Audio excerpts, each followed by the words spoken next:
Hello friends, ITI classes के YouTube channel पर आप सभी का बहुत बहुत स्वागत है। दोस्तों, हम लोग जो है लास्ट क्लास में बात कर रहे थे ट्रांसफॉर्मर के विषय में। तो ट्रांसफॉर्मर क्या होता है, कितने प्रकार का होता है, इसके विषय में हम लोग जो है पहली वीडियोस में इससे पहले हम चर्चा कर चुके हैं। तो उसमें हम लोगों ने 7 टाइप्स के ट्रांसफॉर्मर बताए थे, जिनमें से कुछ सब टाइप भी हमने आपको बताए थे।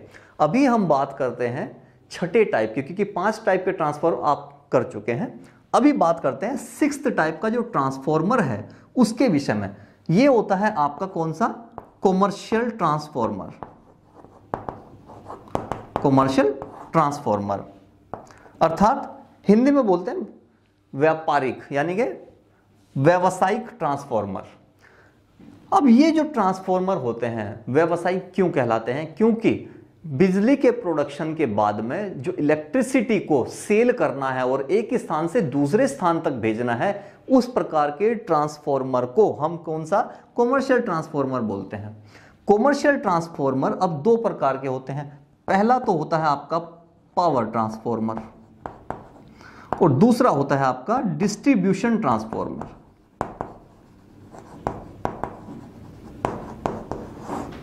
डिस्ट्रीब्यूशन ट्रांसफॉर्मर, पावर ट्रांसफॉर्मर और डिस्ट्रीब्यूशन ट्रांसफॉर्मर की संरचना के अगर आधार पर देखा जाए तो ये दोनों के दोनों ही ट्रांसफॉर्मर एक जैसे होते हैं, अर्थात बनावट दोनों की इस प्रकार की होती है जैसा कि आप डायग्राम यहां अपनी स्क्रीन पर देख रहे हैं जो बोर्ड पे हमने बनाया है।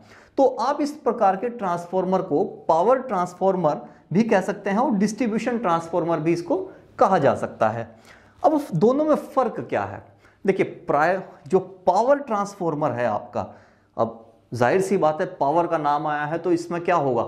हाईली कैपेसिटी वाला ये ट्रांसफॉर्मर होना चाहिए। अगर मैं थोड़ा सा डिफरेंस करके आपको इसमें समझाऊं तो देखिए, हम इस तरह से कह सकते हैं कि जो आपका पावर ट्रांसफॉर्मर है, पावर ट्रांसफॉर्मर, और इधर लिख देते हैं हम कौन सा? आपका डिस्ट्रीब्यूशन ट्रांसफॉर्मर। तो जो पावर ट्रांसफॉर्मर आपका होगा, इसकी जो कैपेसिटी होगी वो होगी आपकी 2000 kVA से लेकर के 20,000 kVA तक। ये सबसे बड़ा जो डिफरेंस है उसकी बात कर रहे हैं। पावर ट्रांसफॉर्मर में जो हाईली कैपेसिटी होती है वो होती है आपकी लगभग 20,000 kVA तक की।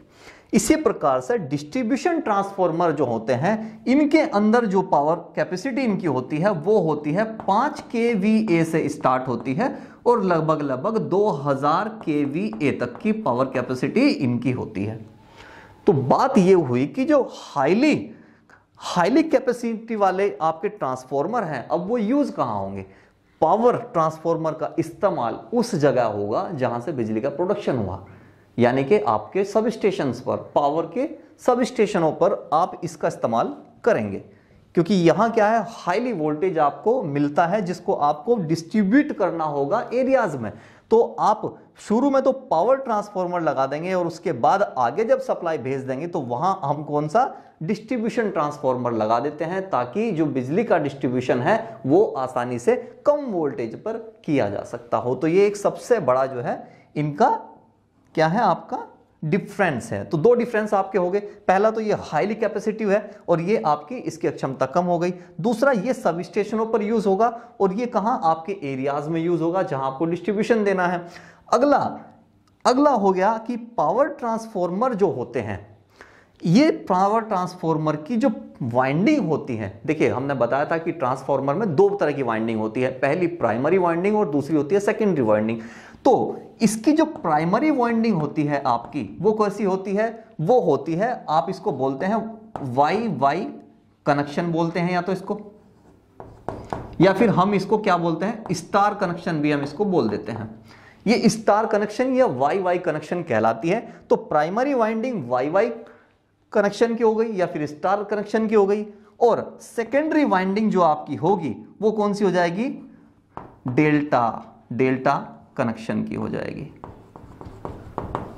एक डिफरेंस ये भी है कि पावर के अंदर जो होता है वो पहली जो प्राइमरी वाइंडिंग होती है वो आपकी वाई शेप कहिए या फिर क्या कहते हैं आप? स्टार शेप कहिए। स्टार शेप कनेक्शन जो होते हैं इसके अंदर दिए जाते हैं, सेकेंडरी में डेल्टा दिए जाते हैं। ठीक इसका अपोज हो जाती है कहां? डिस्ट्रीब्यूशन वाले में। तो डिस्ट्रीब्यूशन वाले में क्या हो जाएगा? जो प्राइमरी वाइंडिंग है आपकी प्राइमरी वाइंडिंग कैसी हो जाएगी आपकी, वो हो जाएगी डेल्टा डेल्टा कनेक्शन वाली, और सेकेंडरी वाइंडिंग कैसी हो जाएगी आपकी, वो हो जाएगी वाई वाई कहिए या फिर स्टार कनेक्शन वाली हो जाएगी।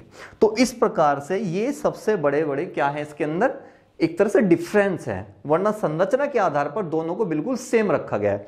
अच्छा, जो डिस्ट्रीब्यूशन ट्रांसफॉर्मर होता है उसका जो सेकेंडरी वाइंडिंग है वो हम कैसी रखते हैं, वाई वाई या स्टार रखते हैं। अब इसकी वजह क्या है कि हम इसको रखते क्यों हैं ऐसा, क्यों ना हम इसे डेल्टा रख दिया जाए। तो फायदा देखिए, सबसे बड़ा जो फायदा होता है स्टार स्टार संयोजन में, कनेक्शन में, इसका फायदा ये होता है कि जब आप आउटपुट दे रहे हैं, क्योंकि सेकेंडरी वाइंडिंग क्या करेगी, आउटपुट देगी। डिस्ट्रीब्यूशन ट्रांसफॉर्मर के अंदर जब आपको सप्लाई देनी है तो सेकेंडरी वाइंडिंग के अंदर हम स्टार शेप कनेक्शन देते हैं। क्यों देते हैं, इसलिए दिया जाता है क्योंकि वहां पर जो सप्लाई आपको देनी है वो हम क्या सिंगल सिंगल फेज भी दे सकते हैं, और या फिर हम क्या 3 फेज की सप्लाई भी एक साथ दे सकते हैं। तो ये सबसे बड़ी वजह है कि सेकेंडरी वाइंडिंग जो होती है हमारे डिस्ट्रीब्यूशन वाले में, उसमें कैसी वाई वाई या स्टार स्टार शेप कनेक्शन की रखी जाती है। तो एक चीज और मैं आपको बता देता हूं, ऐसे ट्रांसफॉर्मर जिनकी कैपेसिटी 15,000 केवीए से क्या होगी, कम होगी, ऐसे ट्रांसफॉर्मर क्या कहलाएंगे, लो टेंशन ट्रांसफॉर्मर। लो टेंशन ट्रांसफॉर्मर वो ट्रांसफॉर्मर होते हैं जिनकी जो कैपेसिटी होती है, पावर कैपेसिटी जो होती है वो कैसी होती है, 15,000 केवीए से कम होगी। तो वो कहलाएंगे एलटी ट्रांसफॉर्मर या फिर लो टेंशन ट्रांसफॉर्मर। और जो ट्रांसफॉर्मर की कैपेसिटी 15,000 से क्या होगी, ज्यादा हो जाती है, वो क्या कहलाते हैं आपके हाई टेंशन ट्रांसफॉर्मर। तो ये कहलाएंगे आपके हाई टेंशन ट्रांसफॉर्मर। तो डिफरेंस क्या हुआ, सिर्फ कैपेसिटी का डिफरेंस है। 15,000 से अगर कम हो जाती है या फिर अधिकतम 15,000 हो जाती है तो कहलाएंगे लो टेंशन ट्रांसफॉर्मर, और अगर 15,000 से ज्यादा हो जाएगी, अप हो जाएगी, तो कहलाएंगे हाई टेंशन ट्रांसफॉर्मर। अब बात कर लेते हैं, ये जो एक डायग्राम आपको दिख रहा है इसके कुछ पार्ट्स हैं, यानी कि अगर मैं इसको कहूं कि ये पावर ट्रांसफॉर्मर है या डिस्ट्रीब्यूशन ट्रांसफॉर्मर भी इसको बोल सकते हैं, दोनों ही कह सकते हैं, तो उसके कौन कौन से ऐसे पार्ट होते हैं कि जो आपके लिए बड़ी अहमियत रखते हैं। आपके एग्जाम पेपर में इससे संबंधित कई क्वेश्चन आपसे पूछे जाएंगे। अभी बात करते हैं उन पार्ट्स की। हमने यहां पर लगभग 14 पार्ट्स रखे हैं। इसमें कुछ पार्ट्स जो हैं आपको डबल करके भी दिखाया है, और इन्हीं पार्ट्स के नंबर को हमने इस डायग्राम के अंदर भी शो किया है ताकि जगह बच जाए आपके नंबरिंग नाम लिखने के लिए। तो उसी को हम लोगों ने यहां हम बताते जाएंगे। तो पहली बात करते हैं आपकी कोर की। देखिए, इसमें से जो मैक्सिमम पार्ट ट्रांसफॉर्मर के हैं वो हम लोग ऑलरेडी पहले ही क्या है कवर कर चुके हैं। इससे पहले जो आप पढ़ चुके हैं, मैग्नेटिज्म का चैप्टर आपने पढ़ा था, इसके अलावा कोर की हमने बात की थी, तो वो सब चीजों में हम लोगों ने काफी चीजें जो है कवर कर ली थी। तो कोर के बारे में हम बात कर चुके थे, तो इसलिए हम कोर को यहां देख सकते हैं। ये ट्रांसफॉर्मर का जो बीच का हिस्सा है ट्रांसफॉर्मर का, इसमें ये कोयल है, और कोयल किसके अंदर होती है, कोर के अंदर ये बंधी हुई होती हैं। तो कोर, चूंकि ये कैसा है, ये 3 फेज ट्रांसफॉर्मर है, तो इसमें क्या है 3 वाइंडिंग आपको दिखाई दे रही हैं। तीन प्राइमरी होती हैं और इसी के साथ में आपका सेकेंडरी भी लगा हुआ होता है। तो हम बात कर रहे हैं आपकी कोर की, तो कोर हम पढ़ चुके हैं। प्राइमरी वाइंडिंग और सेकेंडरी वाइंडिंग को 2 नंबर से शो किया है, डायग्राम में 2 नंबर यहां दिखाया है। तो ये प्राइमरी वाइंडिंग है, और साथ साथ ही कैसी है, इसके साथ में सेकेंडरी वाइंडिंग भी इसी के साथ अंदर की तरफ होती है। नेक्स्ट बात करते हैं ऑयल का टैंक और आपका ट्रांसफॉर्मर ऑयल। तो ऑयल टैंक यानी कि ये पूरा जो आपका ट्रांसफॉर्मर है, इसके अंदर क्या भरा हुआ है, ऑयल फ्लूइड इसके अंदर भरा हुआ है। ठीक है, तो ये हो गया आपका ऑयल टैंक या फिर ट्रांसफॉर्मर टैंक भी इसको बोल सकते हैं। इसके अलावा हो गया ट्रांसफॉर्मर ऑयल। ट्रांसफॉर्मर के अंदर, टैंक के अंदर क्या भरा है आपका, ट्रांसफॉर्मर ऑयल भरा है। ऑयल के विषय में हमने लास्ट वीडियो में चर्चा की थी कि इसमें 2 प्रकार के जो है ट्रांसफॉर्मर ऑयल का हम लोग इस्तेमाल करते हैं। एक है आपका मिनरल ऑयल, और दूसरा आपका कौन सा था, सेकंड की हमने बात की थी सिलिकॉन ऑयल जिसको हम बोलते हैं, तो वो था इसके अंदर फ्लूइड। तो बेसिकली काम क्या होता है ऑयल का, इसके बारे में भी हम लोग चर्चा कर चुके हैं। ऑयल का काम क्या है, इसको जो है इसके तापमान को क्या करता है, कम करने का काम करता है। इसके बाद बात करते हैं कूलिंग पाइप्स की। तो इस ट्रांसफॉर्मर में बाहर की ओर यानी कि आपके चारों ओर की सरफेस पर कुछ हैंडल नुमा जो है संरचनाएं होती हैं, जिनको हम क्या बोलते हैं, ये बोलते हैं आपको कूलिंग पाइप। तो इनको हम क्या बोलते हैं, कूलिंग पाइप इसको हम बोलते हैं। इसको रखा है 4 नंबर पर जहां ये दिखाया गया है, ये भी सब वही है, कूलिंग पाइप है आपके, और साइड में भी कूलिंग पाइप का दिया गया है। इनका काम क्या होता है, ट्रांसफॉर्मर के ऑयल को क्या करता है, ये अपने अंदर जो है प्रवाहित करता है, और उसके द्वारा जो है बाहर की एयर से ये टच में रहते हैं, बाहर की ओर पाइप जो होते हैं। तो उससे क्या है, पाइप की नलियां ऑलरेडी ठंडी रहती हैं एटमॉस्फेयर की वजह से, और जो ऑयल होता है उसका फ्लो जो है इसमें होता रहता है, तो वो क्या होता है, ठंडा होता हुआ चला जाता है। तो कूलिंग पाइप के बारे में भी हम अधिकतम पढ़ चुके थे। ऑयल इनलेट और आउटलेट वाल्व। अब देखिए ये ट्रांसफॉर्मर है, तो ट्रांसफॉर्मर में 2 वाल्व हैं। इसके अंदर जो ऑयल डाला गया है, इस ऑयल को डालने के लिए आपके पास में एक वाल्व है जो कि 5 नंबर पर दिखा है, ये इन करने के लिए है, और साथ ही एक और 5 नंबर पर शो किया है, ये आपका क्या है, आउटलेट वाल्व है। अर्थात ये दोनों वाल्व के थ्रू हम जो है इसके अंदर ऑयल का आदान प्रदान करते रहते हैं, इससे डालते हैं और इससे निकाल लेते हैं। ये हो गया आपका ऑयल गेज हो गया। अब ऑयल गेज जो पार्ट है, देखिए ट्रांसफॉर्मर टू ट्रांसफॉर्मर वेरी करता है। कुछ ट्रांसफॉर्मर के अंदर मीटर के द्वारा ही ऑयल की रीडिंग ले ली जाती है कि इसके अंदर कितना ऑयल है, लेकिन यहां है क्या, ये जो है आपका, इसको आप बोलते हैं, क्या बोलते हैं, कंजर्वेटर। तो कंजर्वेटर के साथ में क्या है, इस तरह की खिड़कियां लगाई गई हैं।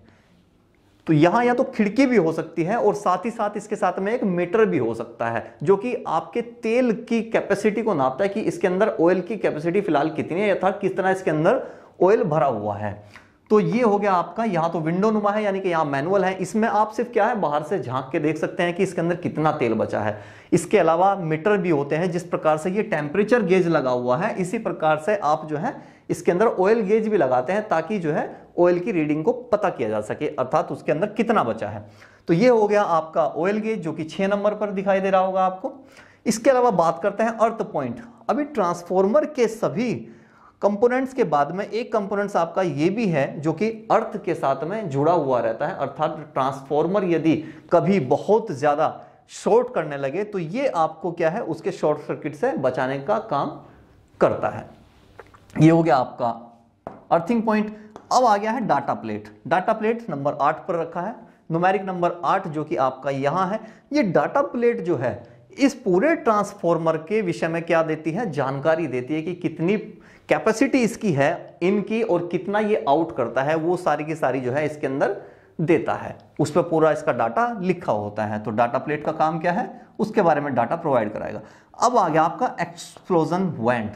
होता क्या है, देखिए एक्सप्लोजन वेंट, ये जो नली आपको दिखाई दे रही है, बहुत सी जगह ये क्या होगी, सीधी भी हो सकती है, सीधी से थोड़ी सी तो एंगल बदलती हुई होगी, यहां पर ये थोड़ा घुमावदार बनाई गई है।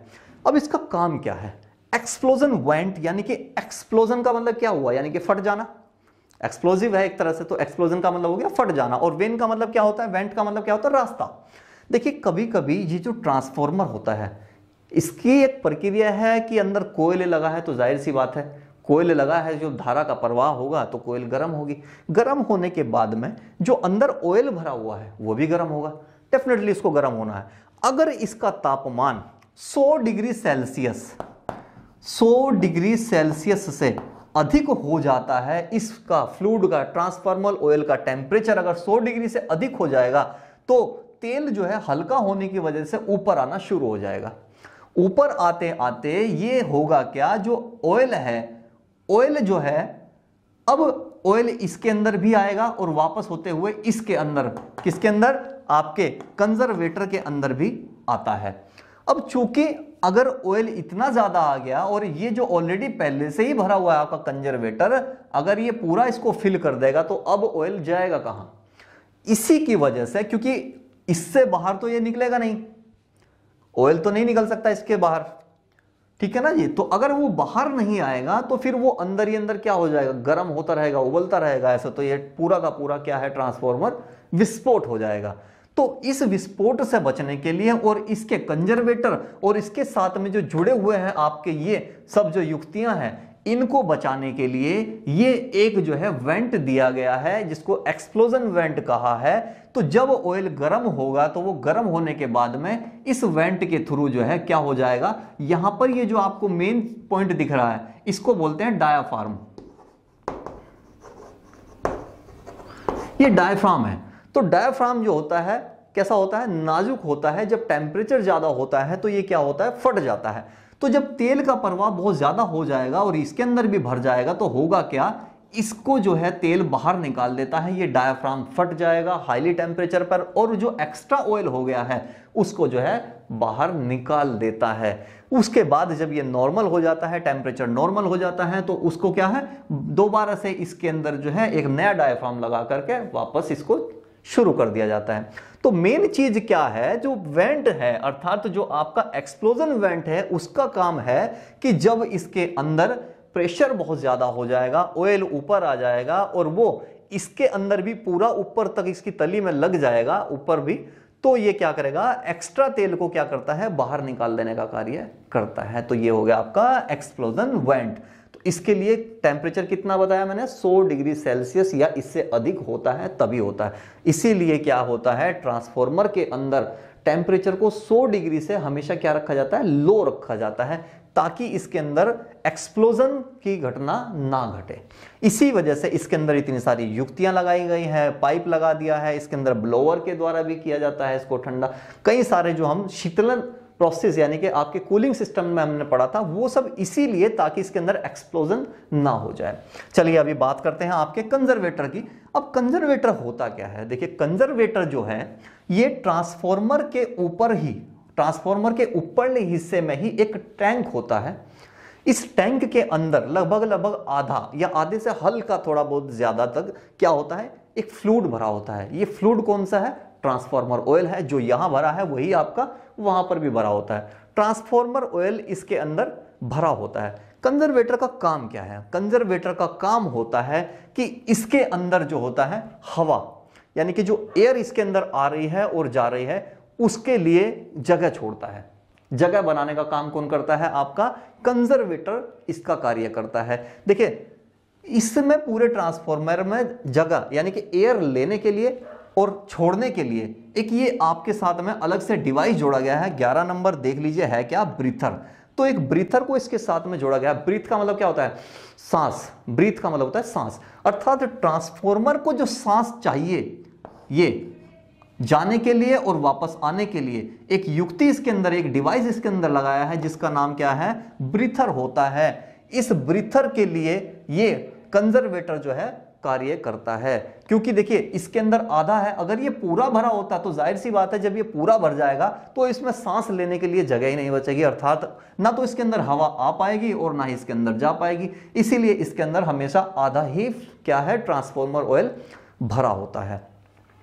अब इसको जरूरत क्यों पड़ी सांस लेने की और छोड़ने की, जरूरत इसीलिए पड़ी क्योंकि इसके अंदर जो टेम्परेचर है उस टेम्परेचर को ठंडा तो करना है। ठंडा करने के साथ साथ इसके अंदर कुछ गैसें भी बन रही हैं, उनको भी बाहर निकालना है। इसी वजह से क्या है, ये ब्रीथर बनाया गया ताकि ये जो है अंदर की साइड से क्या है, जो गर्म है यानी कि गर्म हवा है उसको बाहर निकाल दे और ठंडी हवा को अंदर ले जाए, ताकि अंदर का जो टेम्परेचर है वो कैसा रहे, आपका बिल्कुल नॉर्मल बना रहे। तो इसके बारे में हम और अच्छे से पढ़ते हैं, विस्तार से पढ़ेंगे इसके विषय में। फिलहाल हम कंजर्वेटर की बात कर रहे हैं। तो कंजर्वेटर का मेन काम क्या हुआ, इसके लिए यानी कि इसके ऑक्सीजन के लिए इसके अंदर ठंडापन रहे उसके लिए क्या देता है, जगह देने का कार्य ये आपको कंजर्वेटर करता है। अब बात कर लेते हैं ब्रीथर की। ये ब्रीथर है क्या चीज, ब्रीथर हमने बताया भी यानी कि सांस लेना। इसी के द्वारा ट्रांसफॉर्मर के अंदर हवा आती है और हवा जाती है। देखिए समझते हैं होता कैसे है। इसके अंदर बहुत हाईली टेम्परेचर बना, टेम्परेचर बनने से क्या होगा, अंदर का ऑयल जो है वो धीरे धीरे क्या होगा, गर्म होगा और उबलने लगेगा। उबलने के बाद में वो जो अंदर फ्लूइड भरा है वो धीरे धीरे धीरे ऊपर आएगा और वो इस टैंक के अंदर, ये इसकी सतह है, ये सतह है, ये इसके अंदर जो है क्या होगा, ऊपर आते आते गर्म जो इसका है ऑयल वो गर्म हो गया है। अब गर्म होने के बाद में इसके अंदर कुछ जो है क्या बनी है, एयर भी बनी है। उस एयर को ये क्या करेगा, इस रास्ते से बाहर निकाल देगा। इस रास्ते से ये बाहर लेके आएगा और ये जो आपका ब्रीथर है, ब्रीथर इसको बाहर छोड़ने का कार्य करेगा। अब ये करेगा कैसे? ब्रीथर के अंदर भरा हुआ है क्या? Silica gel. सिलिका जेल ही क्यों, इसकी भी बात करेंगे। तो सिलिका जेल इसके अंदर भरा हुआ है और यहां पर क्या है, इसके अंदर कुछ छिद्र है। ये जो इसका नीचे वाला हिस्सा है इसमें कुछ छिद्र होते हैं जिनके द्वारा जब टेम्परेचर बनता है तो उसके साथ में जो गैस बन के आती है, जो एयर आती है, गर्म हवा जो आती है, वो इस पाइप से होकर के इस रास्ते से आपके बाहर निकल जाती है। अब चूंकि ये बाहर आया होगा, बाहर आया क्योंकि ये ऊपर आया होगा, ऑयल ऊपर आएगा तभी तो एयर बाहर निकलेगी। अब जब ये ऑयल ठंडा होगा तो क्या होगा? अब जब ये ठंडा होगा तो वापस अपनी जगह लेगा। तो जब ये वापस अपनी जगह लेगा तो जो ये ऊपर आया था इसकी जगह कौन लेगा भाई? चूंकि तेल पहले ऊपर आया, गर्म था तो ऊपर आ गया, उससे गैस से बाहर निकल गई। अब जब ये ठंडा होगा तो वापस अपनी जगह लेगा। अब वापस जब ये अपनी ठंडी जगह लेगा ठंडा होने के लिए, तो इसकी जगह पर कौन आएगा? उस जगह पर, उस जगह आ जाएगी एयर। अब वो एयर आएगी कैसे? अब देखिए, सपोज कीजिए जो ब्रीथर है, यहां से जो हवा है इसके अंदर हवा जानी है। इस ब्रीथर के अंदर निचले हिस्से में भी एक ऑयल की ट्यूब लगी होती है, ऑयल की एक बोतल यानी कि शीशी लगी होती है। उसके अंदर क्या होता है, ऊपर की ओर क्या होते हैं, कुछ छिद्र होते हैं बॉल।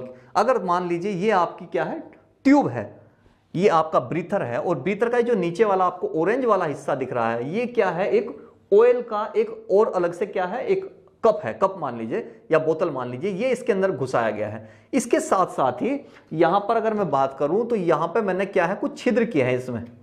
ये यहां पे आप देख सकते हैं, यहां पे मैंने कुछ छिद्र कर दिया है इस ऑयल के अंदर। ऑयल के सरफेस से क्या है, ऊपर की ओर ये रहेंगे हमेशा, ऑयल इसके नीचे हिस्से में रहेगा। अब होगा क्या, जब हवा इन छिद्रों के द्वारा अंदर घुसेगी, इन छिद्रों से जब हवा अंदर घुसती है तो जो जेल है, जो ऑयल है, पहले जो यहां ऑयल भरा हुआ है, ये ऑयल क्या काम करेगा, हवा के अंदर बहुत सारी क्या है, अशुद्धियां होती हैं, कुछ कण भी होते हैं मिट्टी के, धूल के, तो वो क्या करेगा, जब ये इस ऑयल के पास से गुजरेगी तो क्या होगा, जो अशुद्धियां हैं तो वो ऑयल के अंदर क्या हो जाती है, मिल जाती है। यानी कि जो धूल के कण हैं वो ऑयल के अंदर चिपक जाते हैं और बाकी जो एयर है, उस एयर के अंदर अब क्या आ गया है, नमी आ गई है। हवा के अंदर जो नमी है, उस नमी की जरूरत अगर इस ट्रांसफॉर्मर के अंदर होती तो जाहिर सी बात है ये जो बीच में सिलिका डाला है इसकी कोई जरूरत नहीं पड़ती। तो ये जो सिलिका हमने डाल दिया वो इसीलिए डाल दिया ताकि ट्रांसफॉर्मर के अंदर कहीं नमी ना चली जाए, क्योंकि अगर देखिए इसके अंदर नमी आ गई तो ये जो आपने फ्लूइड भर रखा है ना, जो इसके ठंडे करने के लिए यूज आता है, तो उसकी क्या होगी, यानी कि उसका जो ठंडा करने का जो गुण है ना, वो बिल्कुल पूरी तरह समाप्त हो जाएगा। तो ये गुण समाप्त हो जाएगा तो ट्रांसफॉर्मर क्या है, ठंडा नहीं हो पाएगा। इसीलिए जब हवा इन छिद्रों से जाती है तो पहले जो ऑयल रखा गया है, ये जो ऑयल जो इसके अंदर भरा है वही ऑयल यहां भरा हुआ है, उस ऑयल के पास से होकर गुजरती है, उसके अंदर जो धूल के कण हैं वो इसी में चिपक जाते हैं और बाकी जो फ्रेश एयर है वो कहां, इस सिलिका जेल के अंदर एंटर कर जाती है। सिलिका जेल का जो है एक खास गुण होता है, सिलिका जेल जो यहां डाला जाता है वो कैसा, वो नीले रंग का 0.4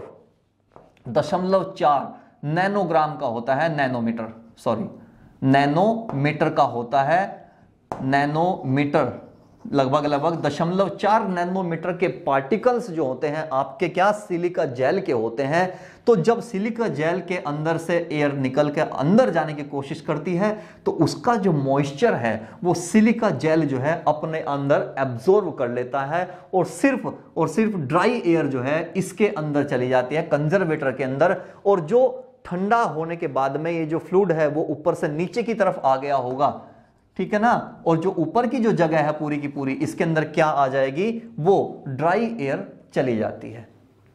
तो यहां तक मुझे लग रहा है कि आप समझ गए होंगे कि हां, इसका काम क्या है, ब्रीथर का जो मेन काम है वो क्या है, ट्रांसफॉर्मर के अंदर एयर को लेने का और एयर को छोड़ने का कार्य आपका जो है ब्रीथर करता है सिलिका जेल के कारण। अब बात कर लेते हैं आपके टैपिंग स्विच की। कहां है आपका टैपिंग स्विच है, 12 नंबर पर, यानी कि ये एक गोल सी आपको डायग्राम दिखाई दे रहा होगा। ये है क्या, ये जो टैपिंग स्विच है ये टैपिंग स्विच हमेशा जो वाइंडिंग आपकी हुई है उसकी सेकेंडरी वाइंडिंग से जुड़ा हुआ होता है टैपिंग स्विच। अब होगा क्या, जैसे जैसे ट्रांसफॉर्मर के अंदर मुझे वोल्टेज अगर मुझे ज्यादा चाहिए तो मैं इस टैपिंग स्विच का इस्तेमाल करता हूं, अर्थात ये टैपिंग स्विच जो है क्या है, घूम सकता है। जब ये घूमता है तो करता क्या है, जो नंबर ऑफ टर्न्स होते हैं, सेकेंडरी वाइंडिंग्स के नंबर ऑफ टर्न्स होते हैं ना, उन पे क्या होता है, मूव करता है। और उसके मूव करने से क्या होता है, जब नंबर ऑफ टर्न्स सेकेंडरी में ज्यादा होने लगेंगे तो होगा क्या, वोल्टेज का प्रवाह जो है बाहर ज्यादा होने लगेगा। क्योंकि आपको पता है एक फॉर्मूला हमने बताया था, ये बताया था फैराडे के नियम में कि जितना ज्यादा वोल्टेज मुझे चाहिए, मुझे नंबर्स ऑफ टर्न्स उतने ही करने पड़ेंगे। तो जब इसके नंबर्स ऑफ टर्न ऐसा घुमा देने से ज्यादा बढ़ते जाएंगे तो जो आउटपुट है इसका वोल्टेज का वो ज्यादा हो जाएगा। अर्थात जो आपका टैपिंग स्विच है उसका काम है ट्रांसफॉर्मर की सेकेंडरी वाइंडिंग से जुड़ करके बाहर जो आउटपुट आपका जा रहा है उसको कम या ज्यादा करने का कार्य ये ट्रांसफॉर्मर का ये टैपिंग स्विच वो कार्य करता है। तो यानी कि एक तरह से अगर देखा जाए तो ये वोल्टेज का कंट्रोलर है, उसको अप एंड डाउन करता रहता है। तो चलिए अब बात कर लेते हैं हमारे नेक्स्ट पॉइंट की, बकोल्स रिले। देखिए डायग्राम के हिसाब से बकोल्स रिले जो होता है कंजर्वेटर और टैंक दोनों के साथ में जुड़ा हुआ ही एक डिवाइस है, जैसा कि आप यहां देख रहे हैं। लेकिन हम इसको यहां देख नहीं पा रहे हैं, इसीलिए हम इसको सबसे लास्ट में भी पढ़ेंगे। उससे पहले हम पढ़ लेते हैं टेम्परेचर गेज। तो टेम्परेचर गेज जो है, ये जो डिवाइस आपका टेम्परेचर नापने के लिए आपके टैंक के साथ अर्थात ट्रांसफॉर्मर के साथ में ये एक मीटर लगाया गया है, जिसको हम बोलते हैं क्या, टेम्परेचर मीटर बोल दीजिए या फिर आप गेज बोल दीजिए। इसका काम क्या होता है, इस ट्रांसफॉर्मर के अंदर जो टेम्परेचर बनता है उस टेम्परेचर की रीडिंग को ये यहां देता है, ताकि होता क्या है, जब बहुत ज्यादा हाईली टेम्परेचर हो जाता है तो उसका प्रोसेस तो आपको पता लग गया है, लेकिन उस टेम्परेचर कितना ज्यादा हो गया कि कहीं ऐसा तो नहीं कि टेम्परेचर 100 क्रॉस कर जाए या होने वाला हो, या कोई ऐसी त्रुटि इसके अंदर होने वाली हो, घटना कोई घटने वाली हो, तो उसके लिए इसको बनाया गया टेम्परेचर मीटर को, ताकि ये जो है समय समय पर ये बताता रहे कि आपका टेम्परेचर 100 क्रॉस करने वाला है, बहुत बड़ा इसमें कोई फॉल्ट होने वाला है। तो उस सब से बचने के लिए हम लोगों ने टेम्परेचर गेज का यूज ट्रांसफॉर्मर के अंदर किया है। अब हम बात करते हैं बकोल्स रिले की, इसका काम क्या होता है। बकोल्स रिले एक इस तरह की डिवाइस है जो कि ट्रांसफॉर्मर के अंदर यदि कोई बड़ी घटना घटने वाली है, बड़ा दोष कोई होने वाला है, अर्थात टेम्परेचर बहुत ज्यादा हाई होने वाला है या इसका विस्फोट होने वाला है, उसके लिए क्या करती है, बकोल्स रिले जो है एक अलार्म जनरेट करने का काम करती है। अलार्म जनरेट करेगा ताकि पता लग जाए सभी को कि हाँ भाई इसके अंदर कुछ ना कुछ विचित्र घटना घटने वाली है। और दूसरा, इस ट्रांसफॉर्मर को जिस रिसोर्स के द्वारा हमने जोड़ा है उस रिसोर्स का एक पैनल सॉकेट होता है, कहीं ना कहीं उस पैनल सॉकेट के अंदर भी क्या होता है, इसको जोड़ा जाता है आपके किसको, बकोल्स रिले को। तो ये क्या करता है, अलार्म भी जनरेट करने का काम करेगा, दूसरा जो सॉकेट पैनल में लगा है सोर्स का उसको क्या कर देता है, ऑफ कर देता है, डाउन कर देता है, ताकि इसके अंदर सप्लाई बंद हो जाए और ये जो है किससे, दोष मुक्त हो जाए, अर्थात जो घटना घटने वाली है वो ना घटे। चलिए अभी बकोल्स रिले कैसे काम करता है इसके लिए एक नए डायग्राम के साथ में इसके प्रोसेस को समझते हैं। तो चलिए अब बात कर लेते हैं बकोल्स रिले के विषय में। देखिए विस्तार से ये एक बड़ा इसका जो है डायग्राम है। तो ये डायग्राम होता क्या है, ये जो डायग्राम का ये एक साइड का जो हिस्सा है ये तो जुड़ा होता है आपके टैंक, यानी कि जो ट्रांसफॉर्मर का टैंक है उसके साथ जुड़ा हुआ है ये एक साइड से, और दूसरी साइड से ये जो हिस्सा है ये जुड़ा होता है किससे, कंजर्वेटर से। ठीक है जी, तो ये जुड़ा होता है कंजर्वेटर से, अर्थात जो ऑयल है, ऑयल इधर से इधर की ओर क्या होता है, भागता है, इधर से इधर की ओर भागता है। अब होता क्या है इस सिस्टम में, ये जो बकोल्स रिले है ये एक तरह का सेफ्टी डिवाइस है ट्रांसफॉर्मर के लिए। ये सेफ्टी डिवाइस कैसे काम करता है अब उसको देखते हैं। इस डिवाइस के अंदर होता क्या है, देखिए जब ट्रांसफॉर्मर के अंदर बहुत ज्यादा टेम्परेचर बनना शुरू होगा तो वो टेम्परेचर बनने से क्या होगा, टैंक के अंदर का जो ऑयल है वो क्या होगा क्या होगा, गर्म होगा। धीरे धीरे धीरे धीरे जब वो गर्म होने लगेगा तो गर्म होने के बाद में वो टैंक से निकलकर इस बकोल्स रिले के अंदर आ जाता है। अब बकोल्स रिले के अंदर ये आ गया है काफी सारा। जब गर्म होता है ऑयल तो उसके साथ में क्या होती हैं, कुछ वेपर्स भी होती हैं, गैस भी होती हैं। तो ये वेपर्स क्या काम करती हैं, तो ये वेपर्स जो है गैस का एक गुण है कि वो क्या है, ऊपर की ओर ही मूवमेंट करती हैं। तो जो गैस है वो गैस जो है यहां से यहां, यहां से यहां और यहां से यहां डायरेक्ट यानी कि इसकी दीवार पर टकरा जाती हैं, ऊपरले हिस्से में जाकर के वो क्या करती हैं, टकरा जाती हैं। अब इसके अंदर क्या होता है, यहां एक फ्लोटिंग बॉल होती है, इसको बोलते हैं फ्लोटिंग बॉल, अर्थात तैरने वाली एक गेंद। जैसा आप देखते हैं कि आपके घरों में जो टंकी होती है ऊपर पानी की टंकी, उसके अंदर ये वॉल्व लगी होती है ताकि पानी का प्रवाह जो है रुक जाता है, बंद हो जाता है, चोक की तरह होती है। तो ये होता क्या है, ये वॉल्व जो है ऊपर से गैस जो आती है वो इस वॉल्व को टक्कर मारती है। तो जब वो टकराती है तो ये बॉल हल्की होने की वजह से क्या होगा, नीचे की ओर आनी शुरू हो जाएगी। इस बॉल के साथ ही अटैच होती है एक ट्यूब जिसके अंदर भरा होता है क्या, मरकरी। मरकरी इसके अंदर भरा होता है तथा इसके अंदर 2 पॉइंट होते हैं मरकरी के। एक पॉइंट ऑलरेडी मरकरी में डूबा हुआ है, जो सेकंड पॉइंट है वो आपका क्या है, उससे अलग है।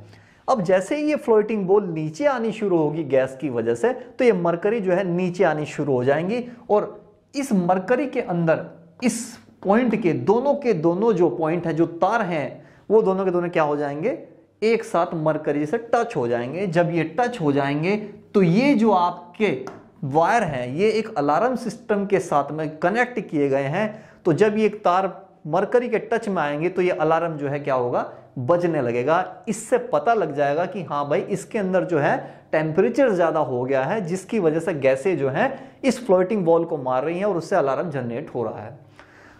एक तो काम हो गया इसका ये बकोल्स रिले का।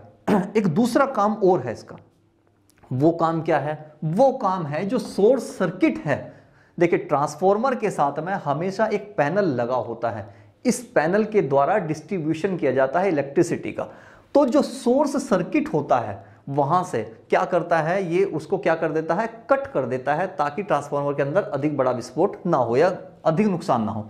उस कंडीशन में होता क्या है, जब किसी ट्रांसफॉर्मर का टेम्परेचर 100 डिग्री से अधिक होने लगता है, 100 डिग्री सेल्सियस से जब ज्यादा हो जाएगा टेम्परेचर, तो करेगा क्या, वो टेम्परेचर इधर आया तो वो ऊपर नहीं जाएगा डायरेक्ट, वो क्या करेगा, जो गैस है वो तो ऊपर चली जाएंगी, लेकिन जो ऑयल है वो बहुत तेज गति के साथ में क्या करेगा, यहां टक्कर मारेगा। और ये होता क्या है, ये एक फ्लैप है, फ्लैप यानी कि एक दरवाजा है जो कि मूव करता रहता है आगे पीछे की ओर। तो होगा क्या, जब बहुत तेज गति के साथ में तेल आएगा तो वो इस फ्लैप को क्या करेगा, आगे की तरफ पुश करेगा। ये फ्लैप जैसे ही आगे होगा तो ये क्या होगा, ये जो मरकरी का फ्लोट बॉल है ये भी एक फ्लोटिंग बॉल है, ये भी एक फ्लोटिंग बॉल ही है। जब यहां टक्कर लगेगी इस फ्लैप पर तो ये फ्लैप आगे की ओर घूमेगा और ये जो यहां इसका पॉइंट है उससे क्या होगा, ये जो बॉल है ऊपर की ओर उठनी शुरू हो जाएगी।